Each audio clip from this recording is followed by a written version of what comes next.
Health experts say that when President-elect Joe Biden takes office in mid-January, we could be at the height of this current deadly surge we're experiencing. And job number one will be to continue vaccine distribution. Meanwhile, President Trump is facing criticism for not ordering enough of the Pfizer vaccine, which is a problem that Biden will effectively have to deal with. Out of our collective pain, we're going to find a collective purpose to control the pandemic, to save lives, and to heal as a nation.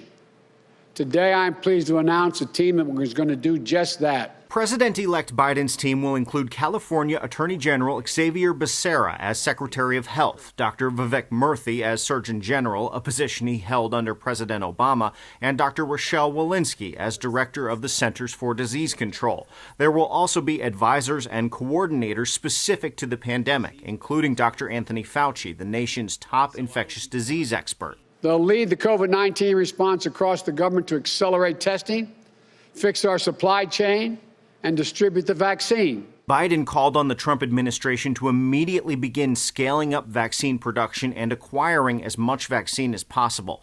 And at the same time, President Trump was holding what he called a vaccine summit. He praised the vaccine development program known as Warp Speed and suggested an ambitious timeline. Every American who wants the vaccine will be able to get the vaccine.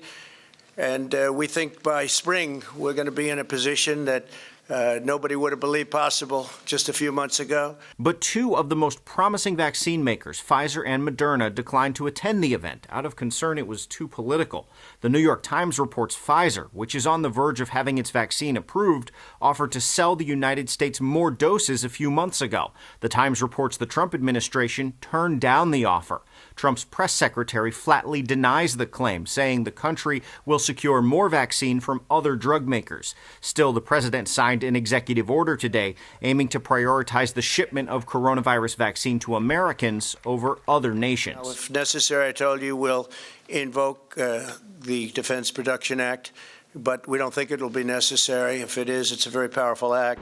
During his announcement today, President-elect Biden continued to say that his administration will look like America, but he's faced criticism, particularly from African-American advocacy groups, for not yet taking those steps. Well, he took a few of those steps